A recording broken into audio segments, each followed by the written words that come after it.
Sir, हम लोग चुनाव बाहर लड़कर आ गए हैं। मैं तमाम साथियों से यही आग्रह करूंगा कि जहां चुनाव लड़ना था हम लोग लड़ चुके हैं। अब हम सबकी जिम्मेदारी है कि अपने अपने क्षेत्र के मुद्दों को हम लोग यहाँ पर रखें और अपने देश को आगे लेकर जाने की जिम्मेदारी के साथ हम लोग यहाँ पर कार्य करने का प्रयास करें। मैं सिर्फ एक ही लाइन में कहूँगा, मैं स्वतंत्र आवाज हूँ इस देश के करोड़ों विचार के उस संरक्षण वाले हर समाज वर्ग और समूह व्यवस्था का।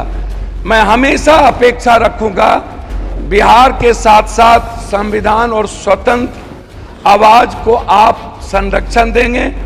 वैसे मैं सिर्फ एक लाइन कहूंगा कि मैं इस देश का निर्भीक, स्वतंत्र और बिना भय में जीने वाला व्यक्ति हूं और मजबूत नेतृत्व के साथ यह जो समूह है, भैया सुन तो लीजिए, क्यों बोलते हैं। श्री चिराग पासवान।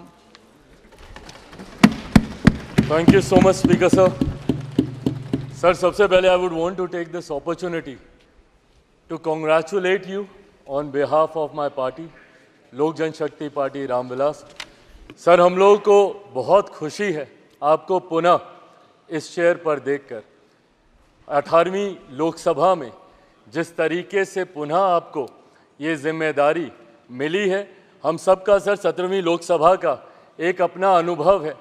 उस वक्त जिस तरीके से आपने महिलाओं को और युवाओं को, ऐसे सांसद जो पहली बार चुनकर आए, सर उनको आपने प्रोत्साहित करने का काम किया, सामने से आपने उनको मौका देने का काम किया। सर, इस बार मेरी पार्टी में भी महिलाओं और युवाओं की तादाद है।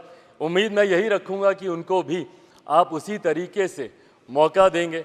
मेरे नेता, मेरे पिता आदरणीय रामविलास पासवान जी के विचारों को लेकर हमारी पार्टी आगे बढ़ने का काम कर रही है। आपने पिछले 5 साल में सर इन तमाम विचारों को इस सदन में रखने का मौका दिया और इस बात को सर कहने में मुझे कतई कोई संकोच नहीं है कि आपके द्वारा जो फैसले पिछले 5 सालों में लिए गए, उसने संविधान की मर्यादा को बढ़ाने का काम किया और लोकतंत्र को और मजबूती देने का काम किया। सर, हम लोग चुनाव बाहर लड़कर आ गए हैं। मैं तमाम साथियों से यही आग्रह करूंगा कि जहां चुनाव लड़ना था हम लोग लड़ चुके हैं। अब हम सबकी जिम्मेदारी है कि अपने अपने क्षेत्र के मुद्दों को हम लोग यहाँ पर रखें और अपने देश को आगे लेकर जाने की जिम्मेदारी के साथ हम लोग यहाँ पर कार्य करने का प्रयास करें।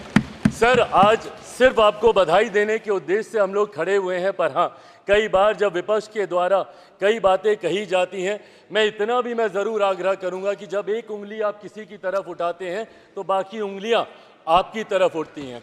जब आप सत्ता पक्ष से किसी एक आचरण की उम्मीद रखते हैं तो वही उम्मीद हम लोग भी आपके राज्य में उसी आचरण की उम्मीद रखते हैं। कई राज्यों के ऐसे उदाहरण हैं, मैं नाम लेना नहीं चाहूँगा, पर जब आप स्पीकर के पद की बात करते हैं, आप डेप्यूटी स्पीकर के पद की बात करते हैं, तो कई राज्य ऐसे हैं जहां पे स्पीकर का पद और डेप्यूटी स्पीकर का पद भी आप ही के पास है, जहां पर सरकार एनडीए का कोई घटक दल नहीं चला रहा, विपक्ष के दल चलाने का काम कर रहे हैं। ऐसे में सर, इस उम्मीद के साथ कि अगले 5 साल आपका नेतृत्व, आपका मार्गदर्शन उतनी ही खूबसूरती से हम लोग को मिलता रहेगा जैसे पिछले 5 सालों में मिला।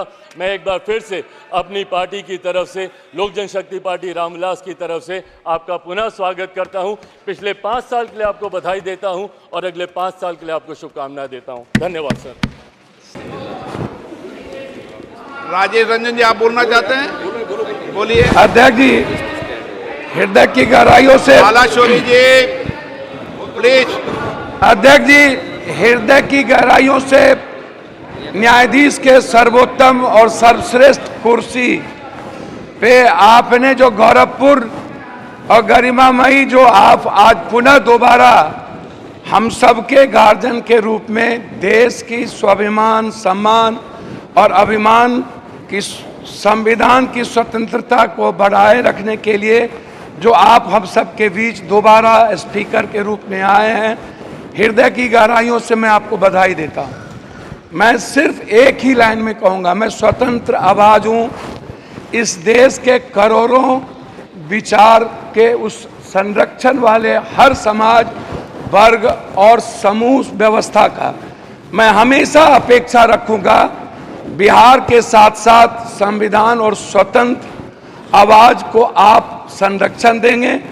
वैसे मैं सिर्फ एक लाइन कहूंगा कि मैं इस देश का निर्भीक, स्वतंत्र और बिना भय में जीने वाला व्यक्ति हूं और मजबूत नेतृत्व के साथ यह जो समूह है, भैया सुन तो लीजिए, क्यों बोलते हैं, मजबूत नेता के रूप में स्वतंत्र, निष्पक्ष और सच्चाई के रास्ते पर इंडिया गठबंधन के विपक्ष के मजबूत नेता आदरणीय राहुल गांधी जी और सभी एनडीए घटक के नेताओं के भीतर इस देश के विपक्ष की आवाज सिर्फ उसकी लोकतांत्रिक मूल्यों की रक्षा के लिए है। आप नैतिकता के मूल्यों के सर्वश्रेष्ठ कुर्सी पर विराजमान हैं। हमें उम्मीद है कि नैतिकता का मूल्यों का ह्रास नहीं होगा और आप सर्वश्रेष्ठ इस देश की संविधान की रक्षा करेंगे और हम सबको भी आप संरक्षण देंगे। बहुत बहुत धन्यवाद।